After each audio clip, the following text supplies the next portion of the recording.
Autoline Daily is brought to you by Bosch. The number of clean diesel models in North America will double by 2014. Bosch Clean Diesel. Good, clean, fun. Bridgestone. Your journey, our passion. And by Dow Automotive Systems. Improving durability and increasing design flexibility with Betamate structural adhesives at dowbetamate.com. This is Autoline Daily for February 15th, and now the news. There is more trouble in green car land. Yesterday, we reported how a big switch to electric cars will increase pollution in China because of how much coal is used to generate electricity. Today, Wards reports that EVs are just not selling in Europe. Last year, only 11,500 Europeans bought electric passenger cars, representing 0.09% of the market. This despite generous subsidies to buy EVs and gasoline prices that are over $7 a gallon. Most people in Europe live in apartment buildings and they don't have any place to plug in, and they don't want to park at public charging stations that in most cases are blocks away from where they live. Other alternative transportation providers are struggling as well. Zipcar, which rents out cars by the hour, just reported a bigger financial loss in its first quarter than what analysts were expecting. Its stock dropped 14% on the news, and that's a big drop. Speaking of stock, GM announced yesterday that an investment firm, Capital Research Global Investors, bought 5.8% of the company. That's a pretty good vote of confidence in General Motors, and the company is expected to report a net profit tomorrow, somewhere around $8 billion. The stage is set for Ford to unveil its redesigned B-Max. This compact MPV will take a bow in less than 2 weeks at the Mobile World Congress in Barcelona, Spain. This will be the first vehicle ever introduced at that event, which is basically a cell phone show. Executive Chairman Bill Ford will give the keynote address. As for the vehicle itself, it's built on the Fiesta architecture, features dual sliding doors, and will offer a 1-liter EcoBoost engine or a 1.6 diesel. It'll also be shown at the Geneva show next month. And speaking of that pleasantly neutral country in Central Europe, Kia also has an important product to reveal in Switzerland. The second-generation Ceed hatchback is longer, wider, and lower than its predecessor. This 5-door also gets stylish new bodywork and a redesigned interior. From the grille to the dashboard layout, the new Ceed is 100% Kia, which isn't a bad thing, and you can bet we'll have more details on it when they become available. Audi is readying its latest Autobahn burner, and it's got room for the wife and kids.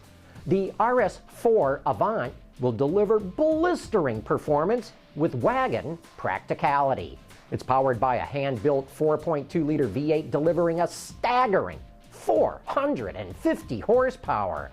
If you do the math, that's 108 ponies per liter, and that's from a naturally aspirated engine. It's matched to a 7-speed dual-clutch automatic transmission for near-instant gear changes. Deliveries to German customers are expected to start this fall. The base price of the RS4 Avant is nearly 77,000 euros, and that for us in America is about 100 grand and some pocket change. Coming up next, it's time for You Said It.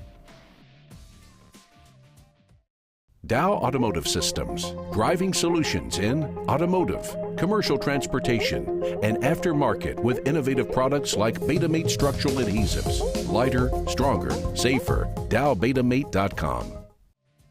And now it's time for some of your feedback. MJB heard me criticize the type of motorized seatbelt that became known as the electric mouse, and he says, I, for one, loved the track-mounted active restraint belts on my 1991 Acura Integra. In fact, when I finally had to sell the car, it was that feature I knew I'd miss the most. Wow, that takes a lot of courage to admit that, MJB. You are the first person in the world who I ever heard who liked that system. Dave liked our report on what GM's done to make the Malibu quieter. He says, the Malibu shows how far GM has come in a decade. Compare that 2013 to the 2003 Malibu, and you'd be shocked they came from the same company. Yep, that's what happens when true car people, led by product enthusiasts like Bob Lutz, get to override the finance people who would cheapen up the product to try and save some money. Lex was disappointed in what we had to say about the Honda CR-V. It is unfortunate that your review of the new CR-V was poor. My family are all loyal Honda owners. When it comes time to get new vehicles, Hyundai Kia models will be on the top of our shopping lists. Lex, as we pointed out, there are actually a lot of positive attributes to the CR-V. I would still suggest test driving it and its competitors before you make any decision. T. Benjma wants to know, John, do you think the big increases in large truck sales is a sign of a recovering economy? I sure do. The first thing to get this country going is manufacturing, and what do you need to move things around? Big trucks. I gotta tell you, in my entire career, I have never seen big trucks post such big sales gains as they're doing right now. They are setting all-time records, and that really bodes well for the U.S. economy. C-Tech saw our report on how much car sales may grow in China. 35 million vehicles in China will drive gas prices to what level? $7 a gallon? Well, I don't know if gas prices will go that high, but that increase in sale in China is like adding the entire U.S. car market on top of what China is already selling, and doing that in the next 4 years. It's kind of hard to believe that will actually happen. Hey, a final note here.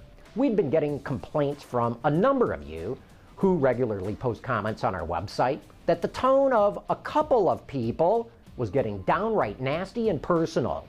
You know, the only reason we even have a comment section is to allow you, our viewers, to post your ideas, your comments, your insight, and information. We actually learned from this, and we've actually picked up some really good story ideas to pursue. But we're not going to tolerate bullying, name-calling, or rude behavior. And so we temporarily banned a couple of people from posting. We welcome big arguments over issues, but not personal attacks. And we welcome anyone who wants to follow this kind of format. Anyway, that wraps up today's show. Thanks for watching. We'll see you tomorrow.